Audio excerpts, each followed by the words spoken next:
Millennials, bertemu lagi di program Ngobrol Seru by IDN Times. Kali ini IDN Times kedatangan salah satu narasumber yang pastinya kalian para millennials ini sudah tahu siapa beliau gitu. Selama beberapa menit ke depan, Tea bakal nemenin kalian untuk bincang-bincang bersama narasumber kami yang kece satu ini. Dan kalian tuh pasti kalau udah nyebut namanya tuh pasti sudah tahu. Langsung aja kita kenalin, yaitu Ketua Umum Partai Demokrat Mas Agus Harimurti Yudhoyono. Halo Mas, aduh grogi saya Mas ketemu Mas Agus. Apa kabar Mbak Tea? Sehat ya? Baik, sehat-sehat. Mas Agus gimana? Alhamdulillah sehat. Walaupun pandemi, kita juga harus tetap jaga kesehatan dan kita harus yakin bahwa aktivitas kita tidak terganggu. Benar. Gitu. By the way, meskipun kita ketemu tatap langsung ini, kita tetap menjaga protokol yang maksudnya sudah swab antigen dan hasilnya negatif. Gitu. Alhamdulillah, mudah-mudahan kita selalu sehat. Iya, benar-benar. Terima kasih sebelumnya atas kedatangannya di kantor IDN Media, Mas. Gimana tadi keliling kantornya, Mas? Saya senang sekali. Ini pertama kali, Mbak Tea, saya datang ke IDN Media, terutama di IDN Times. Kemudian tadi sempat melakukan media visit. Juga mengunjungi ruang-ruang tempat dilakukannya program-program di IDN Media. Terus juga yang paling menarik tadi bisa berdialog, berdiskusi dengan pimpinan redaksi, kemudian juga dengan teman-teman wartawan yang lain. Saya anggap ini sebuah kesempatan yang baik karena saya ingin selalu juga lebih mengenal Indonesia melalui teman-teman media. Karena saya tahu teman-teman media itu juga memiliki mata dan telinga di mana-mana, dan masukan itu juga tentunya sangat kami butuhkan dalam mengelola partai ini.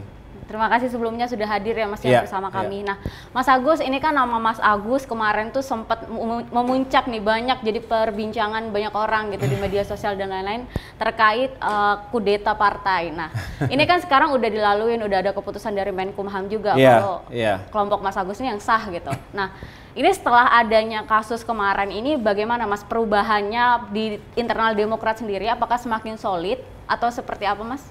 Ya, jadi salah satu hikmah terbesar Mbak Tea ya, setelah kami selama kurang lebih 3 bulan lah menghadapi prahara besar yang tentu mengancam kedaulatan, kehormatan, dan juga eksistensi Partai Demokrat. Tetapi saya sering mengatakan juga, ini bukan hanya ancaman buat Partai Demokrat, tapi juga ancaman serius untuk kehidupan demokrasi di Indonesia. Jadi kami tentu serius waktu itu untuk menghadapi siapapun yang mencoba untuk merampas sesuatu yang bukan miliknya. Kita harus hadapi kezoliman politik, perilaku yang jauh dari moral dan etika politik. Dan alhamdulillah negara, pemerintah akhirnya juga kembali mengatakan bahwa Partai Demokrat yang sah yaitu yang di bawah kepemimpinan AHY. Jadi disitulah kami melihat bahwa kalau kita fight betul-betul untuk keadilan, untuk sesuatu yang benar, insya Allah ada jalan yang baik. Nah, hikmah yang terbesar di antara itu semua adalah kami menjadi sangat solid. Tentu tidak mudah membangun kekompakan dan soliditas sesama kader dalam partai politik. Tentu karena banyak sekali intrik-intrik politiknya, kompetisi di masa lalu dan lain sebagainya, tetapi situasi kemarin itu membuat kami semuanya melupakan segala perbedaan dan intrik-intrik internal karena kami ingin meyakinkan kami solid, kompak, kuat menghadapi musuh bersama dari luar. Jadi itu sesuatu yang mahal. Dan yang kedua, yang kami syukuri juga karena akhirnya apa yang terjadi terhadap Partai Demokrat itu juga menyita perhatian publik, dukungan banyak mengalir dari berbagai kalangan masyarakat. Saya bisa mengatakan bukan hanya dari para pengamat politik, bukan dari para aktivis, tapi juga dari para pemuka agama, dari kalangan civil society, termasuk juga para pecinta demokrasi, pejuang HAM, mahasiswa, anak-anak muda juga memberikan simpati dan dukungannya. Dan itu semua sangat penting, membuat kami semakin percaya diri dan juga berani untuk mengungkap kebenaran. Nah, masalah kudeta kemarin kan salah satu isu yang diangkat juga soal dinasti politik nih Mas. Nah, menurut Mas Agus sendiri bagaimana dinasti politik di Indonesia gitu Mas? Harus dilihat secara jernih. Kalau yang dianggap karena dulu bapaknya adalah ketua umum partai, kemudian berikutnya adalah anaknya, kalau hanya dilihat seperti itu, tidak dilihat secara utuh ya, mungkin ada yang bisa menyimpulkan, wah itu kalau gitu dinasti politik. Demokrat itu hanya dikuasai oleh keluarga Yudhoyono misalnya. Tapi saya mengatakan silahkan tanya kepada para pemilik suara yang sah, para kader Partai Demokrat, para pimpinan, tidak hanya di tingkat pusat tetapi juga di tingkat provinsi, kabupaten, kota. Karena AHY menjadi ketua umum melalui kongres yang demokratis tahun lalu 2020, di mana itu dilakukan secara baik dan memenuhi tata tertib dan aturan sesuai dengan konstitusi Partai Demokrat, yaitu AD dan ART. Dengan demikian, prosesnya berjalan demokratis dan menghasilkan produk-produk yang demokratis, termasuk terpilihnya AHY sebagai ketua umum untuk masa bakti 2020 sampai 2025. Jadi artinya tidak ada sesuatu yang diturunkan begitu saja, karena bukan negara kerajaan, bukan juga partai yang kerajaan seperti yang mungkin sebagian merasa itu adalah dinasti politik. Tapi tidak apa-apa, saya selalu terbuka dengan tudingan-tudingan semacam itu. Yang penting lebih baik saya bisa membuktikan bahwa ini bukan hanya sekedar urusan internal. Apa yang kami perjuangkan ini adalah untuk memperjuangkan demokrasi di Indonesia dan juga untuk memperjuangkan harapan rakyat. Artinya kalau semua itu melalui proses yang demokratis, apakah itu pilkada, pemilihan anggota legislatif, pemilihan presiden, kalau itu memang melalui proses yang demokratis, maka tidak bisa ada yang mengatakan itu adalah produk dari dinasti politik. Semakin besar ujiannya itu semakin tinggi kita. Iya, bisa. saya percaya itu. Iya kan? Saya sangat percaya karena kita juga butuh ditempa, menguatkan otot-otot politik kita. Itu butuh dengan dinamika yang tidak selalu mudah. Dan saya merasa justru saya beruntung. Di usia yang kata orang relatif muda dalam dunia politik, saya beruntung mendapatkan ujian-ujian yang tidak sederhana. Karena artinya Tuhan sayang membuat saya lebih belajar lagi untuk lebih memahami dunia politik dengan segala dinamikanya. Oke. Nah, Mas, ini kan setelah nama Mas AHY kemarin ramai soal kudeta, ini ada lagi ramai lagi karena jadi masuk bursa Capres 2024 nih, Mas. Nah, ini kira-kira nanti di Pilpres 2024 ini Mas AHY siap nggak kalau misalnya ditunjuk jadi Capres gitu? Ya, saya selalu punya prinsip begini, Mbak Tia, bahwa yang terbaik yang bisa saya lakukan adalah selalu melengkapi dan mempersiapkan diri. Saya tahu bahwa dunia politik itu begitu dinamis dan seringkali tidak bisa diprediksi secara pasti. Banyak momentum dalam politik yang hadir tanpa disangka-sangka atau direncanakan sebelumnya. Misalnya, saya akhirnya memutuskan beralih pengabdian dari dunia militer, dari TNI, menjadi seorang politisi di tahun 2016 karena ada momentum pemilihan gubernur DKI Jakarta. Tidak pernah saya bayangkan, tidak pernah saya rencanakan di usia yang relatif muda, di pangkat yang relatif juga belum senior dalam kemiliteran, saya akhirnya mengambil keputusan besar, mengakhiri pengabdian di dunia militer yang saya tekuni dengan baik secara profesional dari pangkat Letnan II waktu itu. Tapi artinya tidak pernah tahu. Itu adalah garis tangan dan juga mungkin takdir sejarah. Nah, saya hanya bisa mempersiapkan diri dengan sebaik-baiknya jika ditanya terkait dengan masa depan. Karena jangankan 2024 yang masih 3 tahun lagi, apa yang akan terjadi minggu depan, bulan depan dalam dunia politik itu bisa tak disangka-sangka. Oleh karena itu, saya hanya ingin mempersiapkan diri dengan berbagai pengetahuan, pengalaman. Itulah mengapa Mbak Tia, saya juga cukup rajin, walaupun saya tahu terbatas di masa pandemi COVID ini, tapi saya berupaya betul untuk bisa tetap menyapa masyarakat ke berbagai daerah. Tidak hanya di Pulau Jawa, tapi juga ke berbagai daerah di Indonesia. Karena saya rasa masih banyak hal yang harus saya pelajari dan pahami lebih dekat lagi. Terutama terkait dengan apa yang benar-benar diharapkan dan dibutuhkan oleh masyarakat kita. Terutama masyarakat yang tidak mampu. Dengan demikian, jika ada momentum politik, momentum sejarah tertentu, maka saya harus mempersiapkan diri. Nah, tapi kita juga tahu bahwa menghadapi 2024 ini tentu banyak sekali tantangan-tantangannya. Saya sendiri ingin fokus dulu bagaimana membesarkan Partai Demokrat, membuat mesin partai yang efektif dan militan, karena saya punya cita-cita. Ini juga sesuai dengan amanah Kongres yang saya terima dari kader. Mudah-mudahan Demokrat bisa kembali masuk ke peringkat yang lebih terhormat lagi di papan atas, sehingga kami bisa lebih banyak berkiprah lagi untuk masyarakat, begitu. Tapi meskipun Pilpres ini masih lama kan Mas, kemarin kan Mas Ahaye juga sempat ketemu para ketum parpol nih. Nah itu sebagian dari lobby-lobby politik untuk 2024 bukan sih Mas? Sebetulnya Mbak Tia, saya sejak terpilih menjadi Ketua Umum Partai Demokrat tahun lalu, sudah meneguhkan hati untuk bisa sebanyak-banyaknya bersilaturahim. Saya menempatkan diri sebagai seorang politisi muda. Lagi-lagi mungkin tidak semudah yang dibayangkan, tetapi dianggap sebagai ketua umum dengan usia 42 tahun saat ini dianggap yang paling muda begitu. Sehingga saya tidak punya hambatan psikologis, physical atau psychological barrier untuk bisa melakukan komunikasi dan silaturahmi dengan siapa saja. Saya menghormati para politisi senior dan juga menjadi counterpart hari ini parpol-parpol lain yang juga tentunya harus terus kita jalin komunikasi. Saya bersahabat dengan para ketua umum parpol lain dan juga para politisi yang saat ini belum berada dalam partai politik tertentu. Bagi saya, komunikasi silaturahmi semacam ini penting. Karena pertama, di Indonesia ini kan tidak bisa dilepaskan permasalahan satu dengan yang lainnya. Apalagi berbicara krisis pandemi COVID-19, sekaligus juga upaya pemulihan ekonomi. Ini tentu membutuhkan kerjasama, sinergi, kolaborasi dari berbagai stakeholders.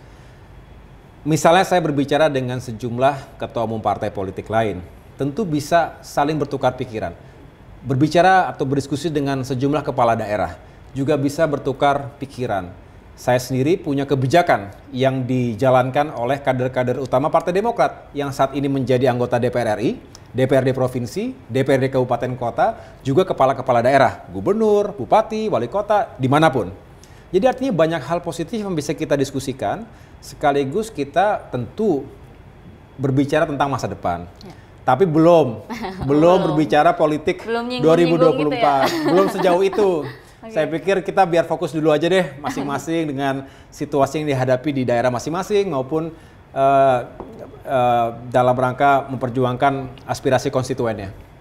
Nah, posisi Partai Demokrat saat ini kan menjadi di oposisi nih Mas, barengan sama PKS gitu. Nah ini kan peluang besar untuk 2024, di mana kan partai-partai kebanyakan udah bergabung dengan pemerintah, artinya oposisi mempunyai peluang besar nih Mas. Nah, Mas Ahaye juga dibilang sebagai bisa menjadi kuda hitam di Pilpres. Nah ini gimana tanggapannya Mas soal itu? Iya, benar Mbak Tia, saya juga melihat bahwa memang supaya demokrasi kita tetap sehat, tetap diperlukan kekuatan, bisa dikatakan oposisi, ada yang mengatakan penyeimbang, atau intinya check and balance.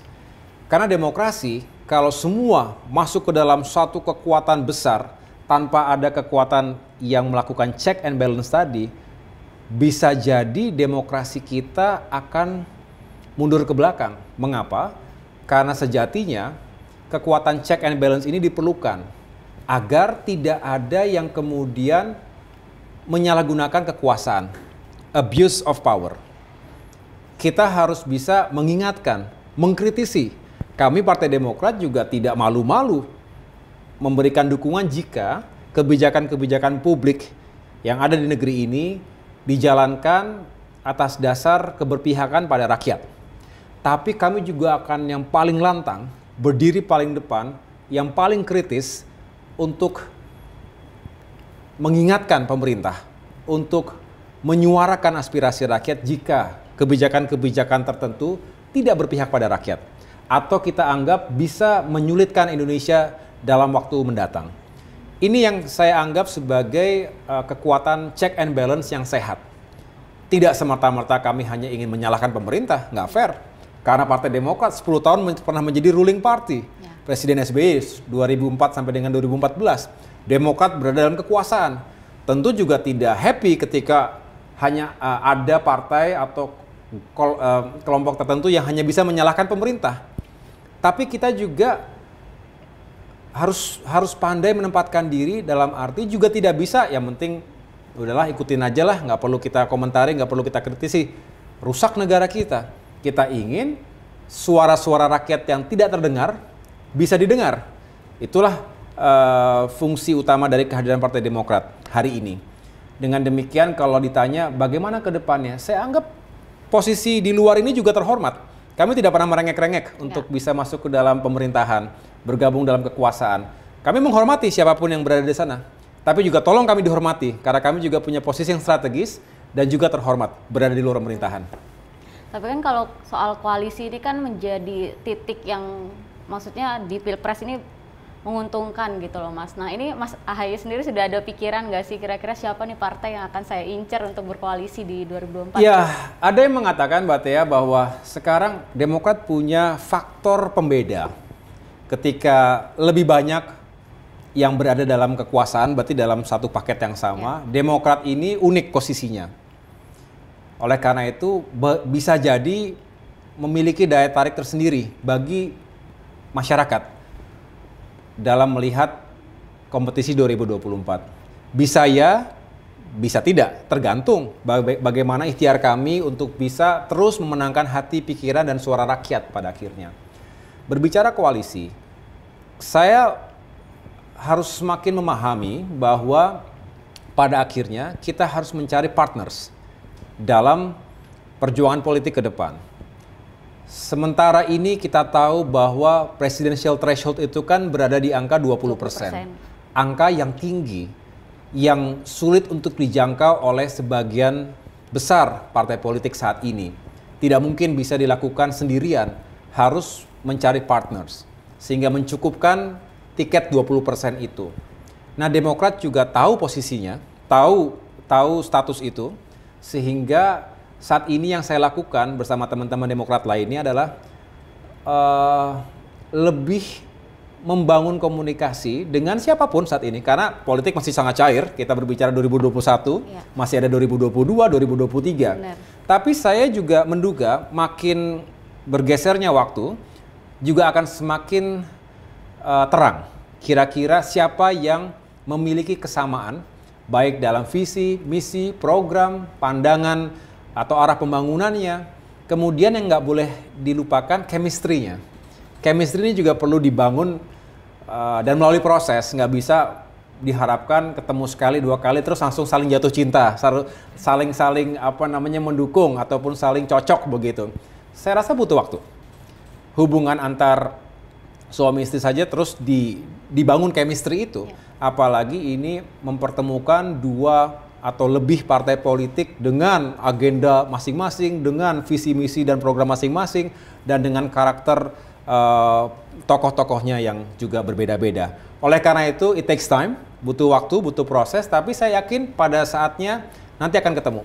Tapi yang menarik juga presidensial threshold kita kan masih 20% nih, seperti Pilpres 2019 kan juga sama, jadi kemungkinan nanti kalau belum diubah akan ada dua capres-cawapres lagi nih Mas, sama kayak Pilpres 2019. Iya, itu. Ini gimana Mas, kalau misalnya nanti Demokrat tidak kadernya tidak ada yang terpilih menjadi capres dan cawapres, ini gimana Mas sikapnya? Saya tidak ingin berandai-andai ke sana. Saya masih punya banyak ikhtiar, tentunya dengan segala upaya pendekatan yang bisa kita bangun, karena saya yakin ini bukan hanya ikhtiar Demokrat, tapi partai-partai lain pun memiliki ikhtiar yang sama. Fair, it's a fair game. 2024 katanya milik semua, karena 0-0 lagi katanya, walaupun tidak sesederhana itu sebetulnya. Tapi biarlah partai-partai termasuk Demokrat ini punya ikhtiar dulu. Kami sadar bahwa elektabilitas semata tidak cukup. Elektabilitas tinggi bagus, tapi pada akhirnya untuk bertanding orang harus butuh tiket yang cukup. Kalau hanya berikhtiar untuk meningkatkan elektabilitas, maka bisa jadi elektabilitas itu tidak terpakai. Sebaliknya, tiket punya misalnya, tapi tidak disukai, tidak memiliki elektabilitas yang cukup di mata publik, maka tiketnya cukup belum tentu kepilih nanti. Jadi artinya perjuangan ikhtiar semua partai politik, fair game, saya bilang ini kita sama-sama punya peluang. ya bagaimana kita saling mencari kecocokan tadi sehingga punya kebersamaan koalisi, sekaligus juga bukan hanya mendapatkan tiket, pasti semua orang ingin sukses, ingin menang dalam kompetisi. Oleh karena itu juga pasti masing-masing berupaya untuk meningkatkan posisi tawarnya, elektabilitasnya, dan faktor-faktor lain. 2019-nya kan Demokrat berkoalisi dengan Gerindra di Pilpres. Nah, ini cukup menghebohkan nih. Kira-kira di 2004, apakah memungkinkan Demokrat berkoalisi dengan PDIP, Mas? Di dalam politik, Mbak Tea, tidak ada yang tidak mungkin. Jadi, semua itu ada saja kemungkinannya. Tapi yang perlu kita telaah lebih lanjut, seberapa besar kemungkinan itu. Kalau kami sendiri sebetulnya tidak pernah merasa punya masalah dengan partai-partai lainnya. Ya. Saya anggap biasa, misalnya ada hubungan di masa lalu yang tidak cair atau bermasalah, tapi seingat saya, selama saya menjadi ketua umum paling tidak, kita sudah menjalankan satu pilkada serentak tahun 2020 lalu, tanggal 9 Desember 2020. Di dalam pilkada tersebut sebetulnya cukup banyak kebersamaan antara kader-kader Partai Demokrat dengan PDIP misalnya. Artinya ketika memang ada tujuan bersama, apakah itu di level daerah maupun di level yang lebih tinggi, sebetulnya sangat mungkin terjadi kerjasama, sinergi, kebersamaan, dan lain sebagainya itu. Tetapi ya kita juga harus terus mengukur apakah itu bisa terjadi juga di tingkatan-tingkatan berikutnya atau di waktu-waktu lainnya.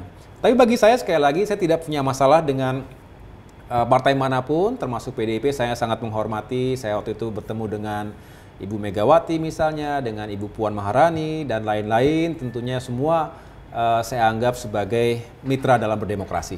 Artinya di politik ini dinamis ya Mas ya, bisa dinamis semuanya sekali. Itu bisa terjadi ya. Semua bisa terjadi, nggak pernah bisa kita bayangkan, sehingga tidak boleh ada yang mengatakan tidak mungkin, karena ya semua masih bisa mungkin dalam politik ya. Mas, ini kan pemilih milenials masih banyak nih ya, apalagi 2024 tuh pasti makin banyak lagi gitu. Nah, gimana cara Mas Agus ini untuk menarik pemilih milenials, dan kenapa pemilih milenials ini harus memilih Partai Demokrat gitu Mas? Iya, kepada teman-teman milenial ya. Dan juga secara umum anak-anak muda yang mungkin nanti juga 2024 akan menjadi pemilih pemula, pertama kalinya memilih dalam election, dalam pemilihan umum, baik pilpres, pemilihan anggota legislatif, maupun tahapan berikutnya adalah pemilihan kepala daerah. Jadi saya berharap, pertama, anak muda Indonesia itu tidak apatis terhadap dunia politik. Dulu, jangan ikuti saya, dulu saya termasuk yang merasa politik itu kok serba kasar, dulu serba kotor, gitu. Serba menghalalkan segala cara. Tapi setelah saya makin dewasa, kemudian saya menyadari, kalau semua orang berpikir seperti itu, jangan salahkan, jangan kecewa, jangan marah jika kemudian politik, artinya berarti negara, daerah, atau masyarakat kita, dipimpin oleh para politisi yang tidak punya integritas dan kapasitas. Saya tidak mengatakan saya punya semua dengan sempurna, tetapi bagi kita yang merasa ingin mengabdi dengan niat yang baik, dengan ikhtiar yang tulus, maka jangan ragu-ragu dan jangan justru terintimidasi dengan kata-kata politik. Ternyata politik itu bisa menentukan banyak hal di negeri ini. In fact ya, hampir semua hal di Indonesia, di negara manapun, itu diawali dan diakhiri dengan proses politik. Benar. Misalnya kebijakan pendidikan, ya itu pasti ada proses politik. Ya. Kebijakan ekonomi, pasti itu proses politik. Sampai dengan hal yang remeh-temeh, pasti ada urusan dengan politik. Jadi, saya justru mengajak generasi muda Indonesia, baik itu generasi milenial, generasi Z, mari kita sama-sama lebih peduli, lebih terlibat dalam politik. Mengapa? Karena masa depan Indonesia ditentukan oleh partisipasi kita. Jadi kalau ada hak kita untuk memilih, yang itu datang 5 tahun sekali saja, nggak tiap hari juga ada hak untuk memilih kan, gunakan dengan baik. Nah, kemudian pertanyaan berikutnya dari Mbak Tea, bagaimana kita bisa, atau Partai Demokrat meyakinkan kepada generasi muda untuk bergabung atau paling tidak memberikan dukungan kepada Partai Demokrat. Begini, Saya dari awal menggelorakan semangat pentingnya kita membangun sumber daya manusia yang unggul. Dan kita tahu demografi Indonesia makin lama makin tebal generasi mudanya. Statistik menunjukkan bahwa generasi Y, berarti generasi milenial itu sekitar 25%. Sedangkan generasi Z sekitar 27%. Kalau generasi Y atau milenial itu katanya yang berusia atau lahir antara tahun 1981 sampai dengan 1996. Sedangkan yang Z antara 1997 sampai dengan 2012. Nah, artinya sudah lebih dari 50%. Nah, tentu ada harapan kalau Indonesia mau maju, maka yang 50% ini yang pada akhirnya menjadi usia yang paling produktif, maka harus dipersiapkan dengan baik. Oleh karena itu, diantaranya juga harus diperjuangkan harapan dan aspirasinya. Anak muda perlu lapangan pekerjaan. Lapangan pekerjaan yang juga memberikan kepastian, sustainability. Anak muda sangat ingin berekspresi dalam ruang-ruang digital, dalam ruang-ruang publik. Oleh karena itu harus disupport juga. Anak muda ingin juga menunjukkan kreativitas, inovasi, terobosan-terobosan. Nah, yang begitu-begitu Partai Demokrat ingin terus memberikan ruang bagi anak-anak muda untuk mendorong agar anak-anak muda bisa mengekspresikan dirinya dengan positif. Jadi mudah-mudahan teman-teman anak-anak muda Indonesia juga tertarik politik dan juga tertarik dengan Demokrat. Saya harap seperti itu. Jadi jangan takut untuk berpolitik ya Mas. Jangan karena takut satu keputusan berpolitik. kalian tuh bisa mengubah Indonesia gitu. One vote itu sangat berarti. Iya. Jadi jangan sampai nggak ada artinya nih, satu suara saya nggak dipakai pun belum tentu. Siapa tahu gara-gara satu suara itu yang mengubah keadaan. Iya benar. Oke, nah terakhir nih Mas, gimana sih buat millennials yang misalnya mau bergabung di politik, apa yang harus dilihat dan apa yang harus dipertimbangkan? Kasih saran Mas. Iya, bagi saya Mbak Tia, pertama tadi jangan khawatir atau jangan ragu-ragu atau terintimidasi, karena seringkali saya mendengar, wah saya nggak punya keluarga politik, terus kayaknya dengar kata politik itu serem gitu. Nah, saya mencoba meyakinkan di sini, nggak usah merasa terintimidasi atau merasa jengah dengan kata politik, karena ternyata banyak hal positif yang bisa dilakukan melalui jalur politik. Tadi, contohnya ya, bagaimana kita bisa memperjuangkan nasib para buruh, guru, petani, nelayan, para pedagang kecil, pelaku usaha mikro kecil menengah, bagaimana memperjuangkan hak-hak dan nasib anak muda ke depan. Itu juga bisa dilakukan melalui politik, termasuk industri kreatifnya, para seniman, budayawan bisa kita dorong melalui proses pengambilan keputusan secara politik, melibatkan tentunya elemen eksekutif dan juga legislatif. Nah, harapannya kalau generasi muda Indonesia tertarik masuk politik, maka bekali diri dengan mental. Karena memang dalam dunia politik dibutuhkan mental yang kuat. Karena dinamikanya luar biasa, ujiannya luar biasa, akan menghadapi berbagai tantangan, ya, termasuk juga harus siap menghadapi bully-bully yang tidak ada ininya begitu. Harus kuat mental ya Mas. Kuat mental. Harus siap mental. Tapi anak muda tuh berani. Salah satu kekuatan anak muda itu berani, siap mengambil resiko. Jadi jangan ragu. Nah, yang kedua, siapkan integritas kita. Karena begitu masuk dunia politik, kita juga harus punya prinsip yang tidak boleh kita korbankan. Prinsip antara yang benar dengan yang salah, antara yang baik dengan yang buruk. Kita harus punya wawasan, pengetahuan, sekaligus juga pengalaman. Karena pada akhirnya kita ingin politik di Indonesia itu semakin berkualitas. Bukan diisi hanya oleh retorika, janji-janji kampanye, tetapi diisi dengan narasi substansi yang memang mencerdaskan, memang menggugah, bukan provokasi, tapi lebih kepada mengedukasi. Karena bagaimanapun dengan semakin majunya kehidupan bermasyarakat di Indonesia ini, maka masyarakat juga semakin berharap para pemimpin, termasuk para politisi juga semakin cerdas, semakin berwawasan, semakin memiliki visi jauh ke depan. Jadi sekali lagi, jangan ragu-ragu masuk politik, siapkan mental, bangun integritas, dan lengkapi dengan wawasan dan pengetahuan yang cukup. Nah itu dia, jangan takut buat masuk ke dunia politik ya Mas Yasyaf. Terima kasih Mas Agus atas waktunya Sama-sama, terima kasih. sama IDN Times. Oke, saya Tea pamit undur diri, bye-bye.